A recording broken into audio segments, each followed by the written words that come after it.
The pull shot and the late defensive shot goes hand in hand.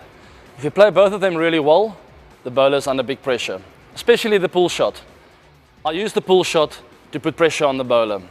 Once I master that shot and I've got a good late defensive stroke, the bowler has got a long day ahead of him. Technically with the pull shot, to start off with, the stance. So I do my normal back and across trigger. Now very important for me and mentally for the bowler, against the bowler as well, is your next movement to be going forward. So I like to do the back and across, be really still. When I see it short, I do a little press with my front foot in order for me to really get my momentum moving forward.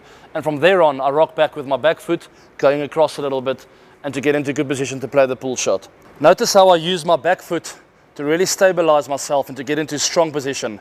When you're not into a good position, you will tend to commit yourself to the shot and you won't be able to pull out when there's a bit of bounce. When I'm in a solid position with my feet, there's always time to pull out of the shot when there's a little bit of bounce and when it's getting too steep on you. To really free up my arms, it's important for the ball not to be in line with my head.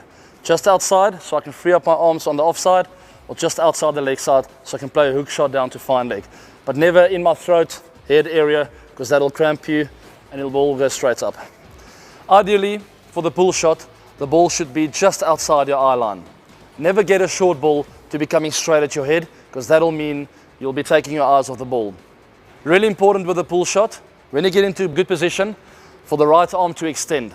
Never keep this right arm bent through the shot. The right arm's got to extend, almost like a forearm tennis shot, if you know what I mean. And also, when you speak about a forearm tennis shot, you know that you do a bit of topspin, you've got to have the same kind of action with a pull shot. So, extend your arm, let the wrist roll through the ball. It's really important to rock forward first in order for you to get into a good solid position with your front foot. From there on, the pull shot's very instinctive. You get a bit of stability on your back foot and you let your arms just flow through the ball. Remember, right arm has got to extend a bit. I extend my right arm as much as possible in order for me to get the ball nice and in front of square. It's obviously important when they've got a square leg and a fine leg out to keep the ball on the ground. The further the ball goes outside your eye line, the harder it is to keep it down. So you really have to get onto your toes and make sure you roll over. To me, playing the short ball or the pull shot is an instinctive shot. So there's already a lot of power involved. There's no need to overhit it.